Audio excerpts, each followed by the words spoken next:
Class 5 এর history নিয়ে তোমাদের সাথে তোমাদের মাঝে আমি আরো একটি বার চলে আসলাম।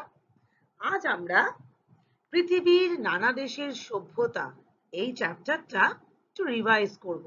এই চ্যাপ্টার থেকে আমরা কিছু প্রশ্ন উত্তর নিয়ে আলোচনা করব। আমি তোমাদের কিছু সংক্ষিপ্ত প্রশ্ন বা সংক্ষিপ্তভাবে উত্তর লেখার জন্য কয়েকটি প্রশ্ন দেব। তাছাড়া তোমরা টিকা লিখবে, তোমরা শূন্যস্থান পূরণ করবে। খুব ভালো করে তোমরা এই চ্যাপ্টারটা রেডি করো, যেন পরীক্ষার সময় কোনো রকম তোমাদের অসুবিধা না হয়। খুব ভালো করে তোমরা এই প্রশ্নগুলো তৈরি করবে। তাহলে চলো আমরা এবার শুরু করি। প্রথমেই আমরা কিছু প্রশ্ন নিয়ে আলোচনা করব। প্রথম প্রশ্নটি হলো, বিনিময় প্রথা কি? বিনিময় প্রথা কি? আমি জানি মেয়েরা তোমরা এই প্রশ্নটা খুব ভালো করে তৈরি করেছো। তাও আরো একটি বার তোমাদের সাথে আমি এই প্রশ্নের উত্তরটা নিয়ে আলোচনা করতে চাই। বিনিময় অর্থাৎ এক জিনিসের পরিবর্তে আরেকটি জিনিস। মনে করো আমার কাছে কিছু চাল আছে, সেই চালের পরিবর্তে আমি অপর আরেকজনের কাছ থেকে ডাল নিলাম, অর্থাৎ চালের পরিবর্তে ডাল। এটা খুব সহজভাবে তোমাদের বোঝালাম। আর যে সময়ের কথা বলছি, যে সময় মুদ্রা প্রচলন হয়নি, সেই সময় কিন্তু বিনিময় প্রথার মাধ্যমে সমস্ত কিছু দেওয়া নেওয়া হতো, এক জিনিসের পরিবর্তে আরেক জিনিস। যখন মানুষ দেখলো যে তাদের হাতে প্রয়োজনের অতিরিক্ত জিনিস থেকে যাচ্ছে, অর্থাৎ উদ্বৃত্ত জিনিস, তখনই তারা চিন্তা করলো যে এই উদ্বৃত্ত জিনিস নিয়ে কি করা যায়। এবং তখন তারা ব্যবসা বাণিজ্যের মাধ্যমে তারা কি করলো, এক দেশ থেকে আরেক দেশে যেতে লাগলো এবং এক জিনিসের পরিবর্তে আরেকটি জিনিস তারা নেওয়া আরম্ভ করলো।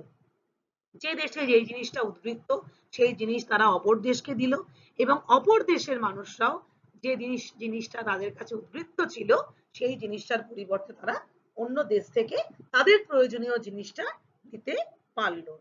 এবং যেহেতু আমি একটু আগে বললাম যে সেই সময় কিন্তু মুদ্রার প্রচলন শুরু হয়নি, অর্থাৎ এক রকমের জিনিস দিয়ে তার পরিবর্তে নিজেদের প্রয়োজনের অন্য জিনিস নেওয়াটাই হলো বিনিময় প্রথা। তাহলে তোমরা নিশ্চয়ই মেয়েরা সুন্দরভাবে লিখতে পারবে যে বিনিময় প্রথা কি। আমি আশা করব যে তোমরা বিনিময় প্রথা কি বুঝতে পারলে। এর পরের প্রশ্ন, দেশ বিদেশে মানুষের আন্তর্জাতিক মেলবন্ধনে কাদের ভূমিকা ছিল অনস্বীকার্য? দেশ বিদেশে মানুষের আন্তর্জাতিক মেলবন্ধনে কাদের ভূমিকা ছিল অনস্বীকার্য? নিশ্চয়ই তোমরা উত্তরটা বলতে পারবে। হ্যাঁ ঠিক, বণিক, ব্যবসা বাণিজ্য, এদের জন্যই কিন্তু আন্তর্জাতিক মেলবন্ধনের পথ প্রশস্ত হয়ে গেছিল। মানুষ যখন দেখলো লোহার আবিষ্কার হলো, লোহার আবিষ্কারের পরে নানান ধরনের জিনিস তৈরি হতে আরম্ভ করলো এবং যত দিন যেতে থাকলো তত কি হলো, মানুষের কাজের দক্ষতা বাড়তে লাগলো, মানুষের জিনিসের পরিমাণ বাড়তে লাগলো, কাজের মান বাড়তে লাগলো এবং জিনিস আরো বেশি টেকসই হতে লাগলো, আরো জিনিসগুলো সুন্দর মজবুত হতে লাগলো এবং মানুষ দেখতে পেল যে যে জিনিসগুলো তারা তৈরি করছে সেই তৈরি হওয়া জিনিসগুলো নিজেদের প্রয়োজনের পরেও অনেকটা বেশি তাদের হাতে রয়ে গেল। ঠিক তখনই তারা চিন্তা করলো যে এই জিনিসগুলো দিয়ে কি করা যায় এবং তখন তাদের মনে আসলো যে যদি এই জিনিসগুলো, এই প্রয়োজনের অতিরিক্ত জিনিসগুলো নিয়ে ব্যবসা করা যায়। এবং তখন তারা ব্যবসা বাণিজ্যের জন্য তারা বেরিয়ে পড়লো এবং বণিকরা ভীষণ রকম ভাবে সাহায্য করলো। ব্যবসা বাণিজ্যে বেরিয়ে এক দেশের বণিকের সাথে অন্য দেশের বণিকের সুন্দরভাবে যোগাযোগ ঘটে গেল এবং কি হলো, এক দেশের জিনিস যখন আর এক দেশে যাচ্ছে, সেই দেশে গিয়ে এক দেশের শিল্প ভাবনা, শিল্পের দক্ষতা এক দেশের মানুষের সঙ্গে আর এক দেশের মানুষের মধ্যে একটা মেলবন্ধন ঘটিয়ে দিল। এইভাবে শিল্পের ভাব বিনিময় সব দেশের মানুষকে কি করলো, প্রভাবিত করলো এবং তখন সবাই চাইতে লাগলো যে নিজেদের জিনিসকে আরো সুন্দর করতে, আরো উৎপাদন বাড়াতে, আরো উৎকৃষ্ট মানের জিনিস তৈরি করতে। এবং কোনো বিশেষ দেশের শিল্পের বিশেষ নৈপুণ্য সেক্ষেত্রে অনুপ্রাণিত করলো এবং উৎসাহিত করলো অন্য দেশের শিল্পীদের। এবং এই যে ব্যবসা বাণিজ্য, এর ফলে আন্তর্জাতিক মেলবন্ধনে একটা দরজা খুলে গেল এবং বণিকরা যখন তাদের জিনিস নিয়ে অন্য দেশে যেত, সেই দেশের মানুষদের সাথে মেলামেশা করার সুযোগ পেত, পরিচিত হওয়ার সুযোগ পেত, যার ফলে এক দেশ থেকে যখন আরেক দেশে বণিকরা যাচ্ছে, সেই দেশে গিয়ে সেই দেশের মানুষের শিক্ষা দীক্ষা, রুচি, আচার ব্যবহার, ধর্ম, খাদ্যাভ্যাস, এই সমস্ত কিছুর সঙ্গে তারা পরিচিত হতে লাগলো, তারা আরো জানতে পারলো এবং তাদের জ্ঞান এবং অভিজ্ঞতা দুটোই বাড়তে লাগলো। এবং যখন বণিকরা নিজের দেশে ফিরে আসলো, তখন কিন্তু তারা এই যে অভিজ্ঞতা তারা অর্জন করেছে, সেগুলো কিন্তু নিজেদের মধ্যেই সীমাবদ্ধ রাখলো না। তারা এসে তাদের দেশের মানুষের কাছে যে সমস্ত অভিজ্ঞতা অর্জন করেছিল, সেগুলো তারা বলতে লাগলো, প্রচার করতে লাগলো। বণিকদের মুখ থেকে মানুষ জানতে পারলো বিভিন্ন দেশের আচার আচরণ, ধর্মবিশ্বাস, খাদ্যাভ্যাস, শিল্প, কৃষিকর্ম, ধন ঐশ্বর্য, নানান বিষয়ের কথা। এবং বিদেশ সম্পর্কে মানুষের মনে একটা আগ্রহ, বিদেশ সম্পর্কে আরো নতুন কিছু তারা জানতে চাইলো, মানুষের মনে একটা আগ্রহ বাড়তে লাগলো। এবং সেই সময় স্থলপথ এবং জলপথ দুভাবেই কিন্তু বাণিজ্য করতে যেত বণিকরা। উট কিংবা ঘোড়ার টানা গাড়িতে স্থলপথে যেত এবং নৌকা করে জলপথে যেত। উটের বা ঘোড়ার পিঠে মালপত্র চাপিয়ে তারা স্থলপথে যেতেন, আর বড় বড় নৌকায় মালপত্র বোঝাই করে জলপথে পাড়ি দিতেন। অর্থাৎ উটের পিঠে সমস্ত মালপত্র চাপিয়ে দিতেন, দিয়ে সব মালপত্র নিয়ে তারা এগিয়ে যেত। আবার নৌকাতে করেও মালপত্র বোঝাই করে জলপথে তারা পাড়ি দিতেন। এবং ভারতের সঙ্গে কি হলো, বিদেশের একটা সুন্দর বাণিজ্যিক যোগসূত্র তৈরি হয়ে গেল। মিশর, পারস্য, ব্যাবিলন, চীন, সুদূর গ্রিসের সঙ্গেও পরিচয় ঘটে গেল বাণিজ্যের টানে। এবং যত বাণিজ্য বাড়তে লাগলো, বণিকরা তত ধনী হয়ে উঠতে লাগলো এবং সমাজে তাদের পদমর্যাদা, তাদের সম্মান দিন দিন বাড়তে লাগলো। পরের প্রশ্ন, রাজ্য কিভাবে গড়ে উঠেছিল? এর পরের প্রশ্ন, আমি তোমাদের একটু আগেই বললাম যে লোহার আবিষ্কারের ফলে মানুষের জীবনে কিন্তু ব্যাপক পরিবর্তন এসে গেছিল। প্রথমত মানুষ প্রথম দিকে যখন লোহার আবিষ্কার করতে শুরু করলো, তখন কিন্তু নিজেদের আত্মরক্ষার খাতিরে বা ধরো চাষের জন্য বা পশুপালনের জন্য তারা অল্প বিস্তর যন্ত্র, অস্ত্র বানাতে আরম্ভ করলো।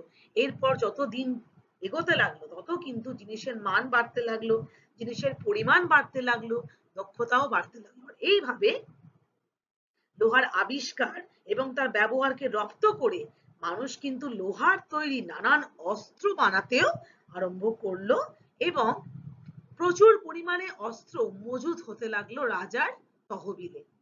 এবং এই অস্ত্রকে কাজে লাগিয়ে রাজারা কি করলো, এক গোষ্ঠী আক্রমণ করলো অন্য গোষ্ঠীকে।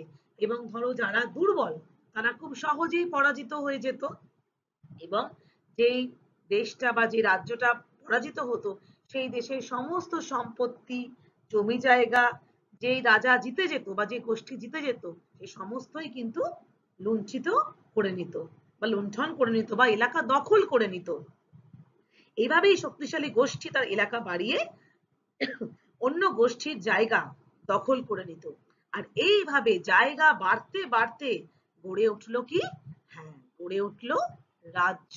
অর্থাৎ এই লোহার আবিষ্কারের ফলে অস্ত্র যখন বানানো আরম্ভ হলো, সেই অস্ত্রের পরিমাণ বিপুল ভাবে বাড়তে লাগলো, কিছু মানুষের হাতে সেই অস্ত্র আসতে লাগলো।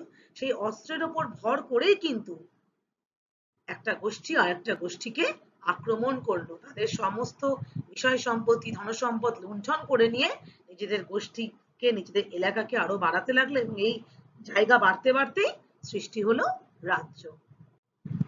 এর পরের প্রশ্ন আমরা দেখি, আর্যদের জীবন কটি ভাগে বিভক্ত ছিল, কি কি?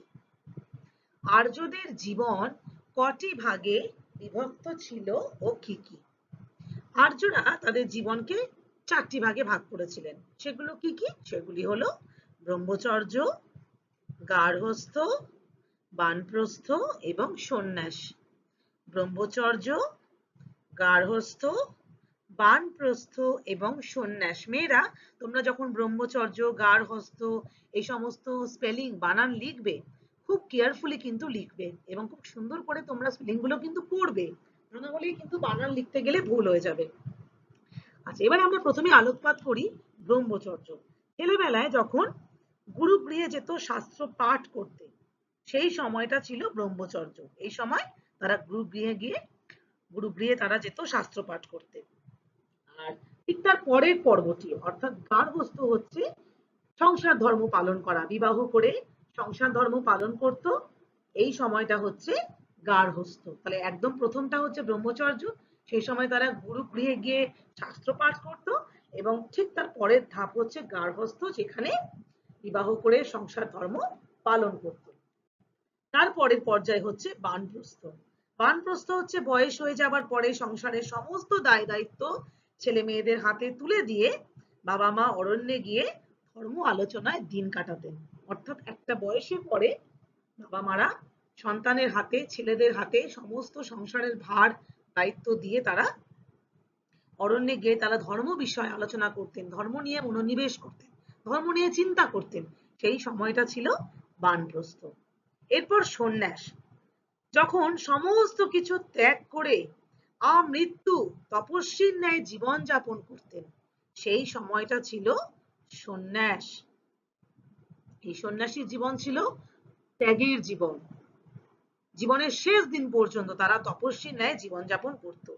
এটি হলো সন্ন্যাস। তাহলে তোমরা নিশ্চয়ই বুঝতে পারলে যে আর্যদের জীবন চারটি ভাগে বিভক্ত ছিল: ব্রহ্মচর্য, গার্হস্থ্য, বানপ্রস্থ এবং সন্ন্যাস। এর পরের প্রশ্ন, আর্যদের সমাজ ব্যবস্থা কেমন ছিল? আর্যদের সমাজ ব্যবস্থা কেমন ছিল? আর্যদের সমাজের মূল ভিত্তি ছিল কিন্তু পরিবার, এবং পরিবারের পিতা ছিলেন সবকিছুর ওপরে। অর্থাৎ পিতা ছিলেন পরিবারের সবকিছুর কর্তা। কয়েকটি পরিবার একত্রিত হয়ে একটি দল তৈরি করত, এবং কয়েকটি দল নিয়ে গোষ্ঠী তৈরি হতো, আবার কতগুলো গোষ্ঠী গড়ে তুলতো একটি রাজ্য। আর রাজা ছিলেন সেই রাজ্যের সর্বময় কর্তা, তিনি ছিলেন রাজ্যের প্রধান। এবং পুরোহিতরা সে সময় প্রচার করেছিলেন যে রাজা হচ্ছেন ঈশ্বরের প্রেরিত প্রতিনিধি, আর এই কারণে রাজার ক্ষমতা প্রতিপত্তি ছিল অসীম। আর পুরোহিতরা রাজার এই প্রবল চেহারা শুধু তৈরি করেনি, তার সঙ্গে ঐশ্বরিক ব্যাপারও যোগ করেছিল, নিজেদের ক্ষমতাকে আরো বাড়িয়ে তুলেছিল। সমাজে পুজো, যাগযজ্ঞ, ধর্মীয় অনুষ্ঠানের আধিক্য ঘটিয়ে নিজেদের যথেষ্ট গুরুত্বপূর্ণ ব্যক্তিত্ব হিসাবে চিহ্নিত করেছিল। তার ফলে সমাজে তাদের ক্ষমতা, প্রতিপত্তি এবং সম্পত্তি বহু গুণ বেড়ে গেছিল। পরের প্রশ্ন, রোমে কৃতদাসদের সাথে কিরকম ব্যবহার করা হতো? রোমে কৃতদাসদের সাথে কিরকম ব্যবহার করা হতো? রোমে কৃতদাসদের সাথে অকথ্য অত্যাচার করা হতো, দুর্ব্যবহার করা হতো, তাদের কেনা বেচা করা হতো প্রকাশ্যে। মেয়েরা চিন্তা করতে পারছো, যেরকম জিনিসপত্র কেনা বেচা করা হয়, ঠিক সেরকম কৃতদাস, তারা মানুষ, কিন্তু তাদেরকেও জিনিসপত্রের ন্যায় কেনা বেচা করা হতো। এবং কৃতদাসদেরকে হিংস্র পশুদের সাথে লড়াই করতে বাধ্য করা হতো, এবং হিংস্র পশুরা সেই কৃতদাসদের গা থেকে মাংস টেনে ছিঁড়ে নিচ্ছে, তাদের শরীরকে নিয়ে ছিন্ন ভিন্ন করছে। এটা দেখে সেই মানুষরা খুব আনন্দ পেত। অকথ্য অত্যাচার করা হতো, এবং মানে যার পরনায় কষ্ট দেওয়া হতো, নির্দারুণ কষ্ট দেওয়া হতো, এবং বন্দি করে রাখা হতো। বন্দি করে তাদের কৃতদাস করে এনে তাদের কেনা বেচা করতো, তাদের উপর অকথ্য অত্যাচার চালাতো। পরের প্রশ্ন, আর্য সমাজে নারীদের স্থান কেমন ছিল? কয়েকজন বিদুষী নারীর নাম লেখো। আর্য সমাজে নারীদের স্থান কেমন ছিল? কয়েকজন বিদুষী নারীর নাম লেখো। আর্য সমাজে নারীদের কিন্তু স্থান ছিল যথেষ্ট সম্মানের। তারা যেরকম সংসারের কর্তৃত্ব ছিলই, তাছাড়া তারা কিন্তু নিজেরা লেখাপড়া শিখতেন, এমনকি তারা কিন্তু শাস্ত্র পাঠও করতেন এবং আর্য সমাজে মেয়েদের লেখাপড়া শেখায় কোনো বাধা ছিল না। আর যার ফলে অনেক বিদুষী মহিলা আমরা আর্য সমাজে দেখতে পাই।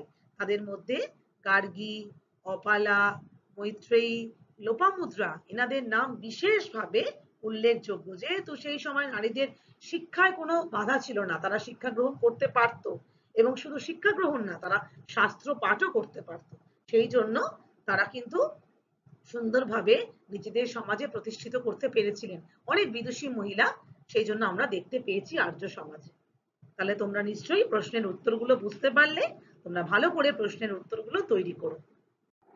এরপরে আমি তোমাদের কিছু প্রশ্ন দিচ্ছি, সেগুলো তোমরা অতি সংক্ষিপ্তভাবে উত্তর লিখবে এবং আমি বিশ্বাস করি তোমরা খুব ভালো করে এগুলো সুন্দর করে লিখতে পারবে।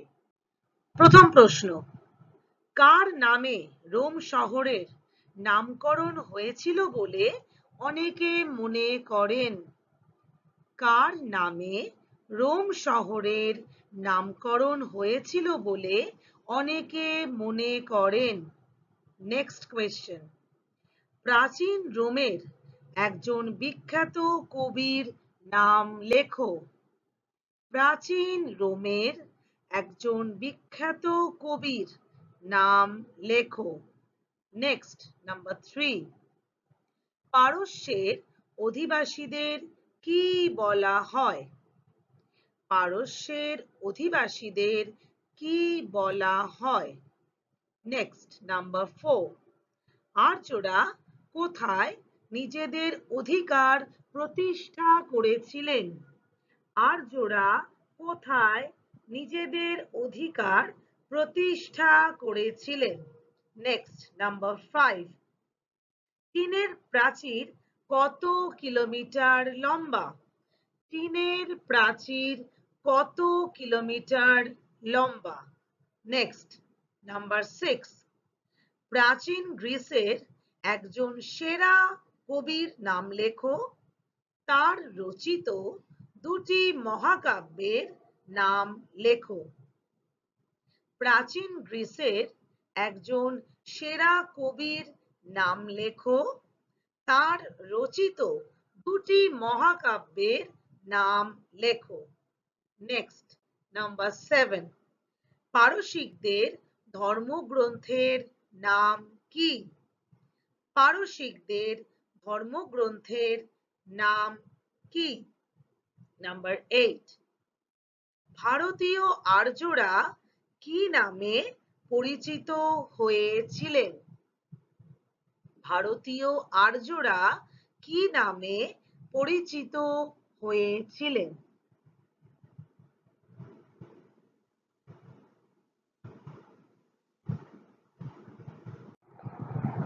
এবার আমরা শূন্যস্থান পূরণ করব।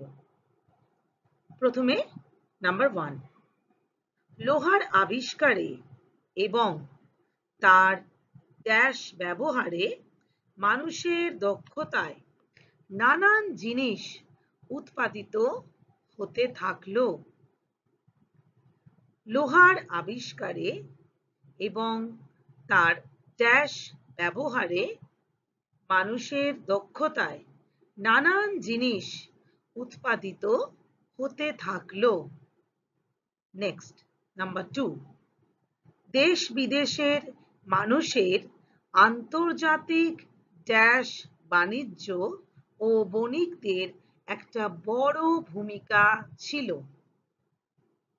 দেশ বিদেশের মানুষের আন্তর্জাতিক ড্যাশ বাণিজ্য ও বণিকদের একটা বড় ভূমিকা ছিল। নেক্সট, নাম্বার 3, বেদ পাঠ করেই প্রাচীন ড্যাশ জীবনধারা এবং তাদের সমাজ জীবনের কথা আমরা জানতে পারি। বেদ পাঠ করেই প্রাচীন ড্যাশ জীবনধারা এবং তাদের সমাজ জীবনের কথা আমরা জানতে পারি। নেক্সট, নাম্বার 4, আজ থেকে প্রায় ড্যাশ বছর আগে পৃথিবীর নানান দেশে প্রায় একই সময়ে গড়ে উঠেছিল নতুন সভ্যতা। আজ থেকে প্রায় ১০ বছর আগে পৃথিবীর নানান দেশে প্রায় একই সময়ে গড়ে উঠেছিল নতুন সভ্যতা। Next, number 5। আর্য সমাজে পুরোহিতরা প্রচার করেছিলেন ড্যাশ হচ্ছেন ঈশ্বরের প্রেরিত প্রতিনিধি।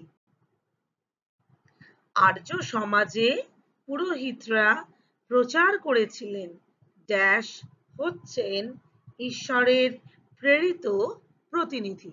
এবারে আমি তোমাদের টিকা লিখতে দেব। প্রথমে তোমরা যে বিষয়ে টিকা লিখবে সেটি হলো আহুরমাজদা। তোমরা টিকা কিন্তু খুব বেশি বড় করে লিখবে না, মোটামুটি ৩-৪টে বা ম্যাক্সিমাম 5টা সেন্টেন্সের মধ্যেই টিকাটা লেখা শেষ করবে। আহুরমাজদা কি? আহুরমাজদা বলতে আমরা কি বুঝি? আহুরমাজদা কার দ্বারা প্রচলিত হয়েছিল? মূল বিষয় কি আহুরমাজদার? এই সমস্ত তোমরা সুন্দর করে লিখবে। কোন সময় আহুরমাজদা উত্থাপিত হয়েছিল বা সৃষ্টি হয়েছিল? সুন্দর করে লিখবে। তারপরেরটি হলো বেদ। বেদ কি? কোন সমাজে বেদকে ব্যবহার করা হতো? বেদ পড়ে আমরা কাদের জীবনধারা, কাদের জীবনযাত্রা সম্পর্কে জানতে পারি? বেদের কটি ভাগ? এই সমস্তই আমরা বেদ থেকে, বেদের যখন আমরা টিকা লিখবো আমরা সুন্দর করে লিখবো। তারপরে বানপ্রস্থ। বানপ্রস্থ কোন সমাজে পরিচালিত হতো? বানপ্রস্থ কিভাবে সেই সময়কার মানুষ এই বানপ্রস্থ যে সময়কালটা তারা কিভাবে জীবন কাটাতো? বানপ্রস্থ কথার অর্থ কি? সুন্দর করে তোমরা সুন্দরভাবে টিকা লিখবে। আজ তাহলে এইটুকুই থাক। তোমরা সবাই খুব ভালো থেকো, সুস্থ থেকো। Thank you girls.